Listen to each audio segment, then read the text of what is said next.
യശയാപ്രവചനം 9-ാം അധ്യായത്തിന്റെ 6-ാം വാക്യം വായിക്കുന്നു. യശയാപ്രവചനം 9-ാം അധ്യായത്തിന്റെ 6-ാം വാക്യം. നമുക്കൊരു ശിശു ജനിച്ചിരിക്കുന്നു, നമുക്കൊരു മകൻ നൽകപ്പെട്ടിരിക്കുന്നു, ആധിപത്യം അവന്റെ തോളിലിരിക്കും. അവന് അത്ഭുത മന്ത്രി, വീരനാം ദൈവം, നിത്യപിതാവ്, സമാധാന പ്രഭു എന്ന് കേൾക്കാം. നമുക്കൊരു ശിശു ജനിച്ചിരിക്കുന്നു. 2000 വർഷങ്ങൾക്ക് മുമ്പേ കർത്താവായ യേശുക്രിസ്തുവിന്റെ ജനനത്തെക്കുറിച്ച് യെശയ്യാ പ്രവാചകൻ പറയുകയാണ്, ഒരു ശിശു ജനിച്ചിരിക്കുകയാണ്.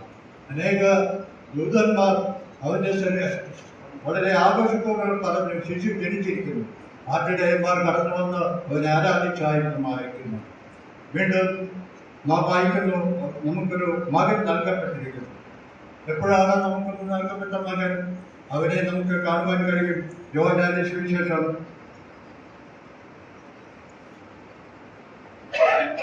3-ാം അധ്യായത്തിന്റെ 14 വാക്യങ്ങൾ വായിച്ചു. മോശ മരുഭൂമിയിൽ സർപ്പത്തെ ഉയർത്തിയതുപോലെ മനുഷ്യവർഗവും മനുഷ്യപുത്രനെ ഉയർത്തേണ്ടതാകുന്നു. അവന് വിശ്വസിക്കുന്ന ഏവരും നിത്യജീവൻ പ്രാപിക്കേണ്ടത് തന്നെ. തന്റെ ഏകജാതനായ പുത്രനെ വിശ്വസിക്കുന്ന ഏവരും നശിച്ചു പോകാതെ നിത്യജീവൻ പ്രാപിക്കേണ്ടതിന് ദൈവം അവന് നൽകുവാൻ കൊണ്ടും ലോകത്തെ സ്നേഹിച്ചു. മകനെ നൽകപ്പെട്ടത് കാൽവരി ക്രൂശിലേക്കാണ്. മകനെ നൽകപ്പെട്ടത് നമുക്ക് വേണ്ടി യാഗമായി തീരുവാനാണ്. മകനെ നൽകപ്പെട്ടത് പാപികളുടെ മധ്യസ്ഥനായിരിക്കുന്ന യേശുക്രിസ്തുവായി തീരുവാനാണ്.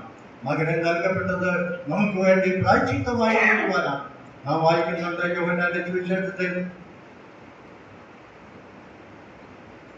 അതിന്റെ 19-ാം അധ്യായത്തിൽ കടന്നു വരുമ്പോൾ നാം വായിക്കുന്നു, പീലാത്തോസ് അവനെ ഏൽപ്പിച്ചു കൊടുക്കുവാൻ നിർബന്ധിതനായി തീരുവാൻ ഇടയായിട്ട്. യോഹന്നാന്റെ സുവിശേഷം 19-ാം അധ്യായത്തിൽ വായിക്കുന്നത് അതിന്റെ 17 വായിക്കുന്നു.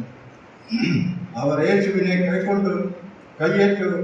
അവൻ താൻ തന്നെ ക്രൂശിനെ ചുമന്നുകൊണ്ട് ഗോൽഗോത്ത എന്ന പേരുള്ള അരയോടിടം എന്ന സ്ഥലത്തേക്ക് കൊണ്ടുപോയി. അവർ അവനെയും അവനോടുകൂടെ വേറെ 2 പേരെയും, ഒരുത്തനെ അപ്പുറത്തും ഒരുത്തനെ ഇപ്പുറത്തുമായി, യേശുവിനെ നടുവിലുമായി കുരിശിച്ചു. മകനെ നൽകപ്പെട്ടത് ക്രൂശിക്കുവാനാണ്. പാപമറിയാത്തവനെ നാം അവനെ ദൈവത്തിന്റെ നീതിയാകട്ടെ അവൻ നമുക്ക് വേണ്ടി ക്രൂശിലായി തീർന്നു. മകനെ നൽകപ്പെട്ടത് നമുക്ക് വേണ്ടി പ്രായശ്ചിത്തമായി തീരുവാനാണ്.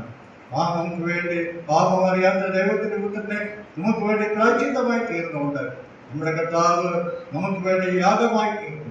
ആ കർത്താവ് നമുക്ക് വേണ്ടി മരിച്ചു, അടക്കപ്പെട്ടു. ഒരു ലേഖനത്തിൽ വായിക്കുന്ന പോലെ നമ്മുടെ പാപങ്ങൾ നിമിത്തം അവൻ നമ്മുടെ പാപങ്ങൾക്ക് വേണ്ടി മരിച്ചു, അടക്കപ്പെട്ടു. 3-ാം നാൾ ഉയർത്തെഴുന്നേറ്റിരിക്കുകയാണ്. ഇന്ന് അവൻ ആരാധനയ്ക്ക് യോഗ്യനായി തീർന്നിരിക്കുന്നു, സകല സ്തുതിക്ക് യോഗ്യനായി തീർന്നിരിക്കുകയാണ്.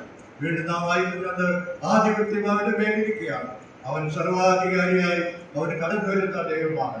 അവൻ അത്ഭുത മന്ത്രിയാണ്. അവൻ വീരനായ ദൈവമാണ്.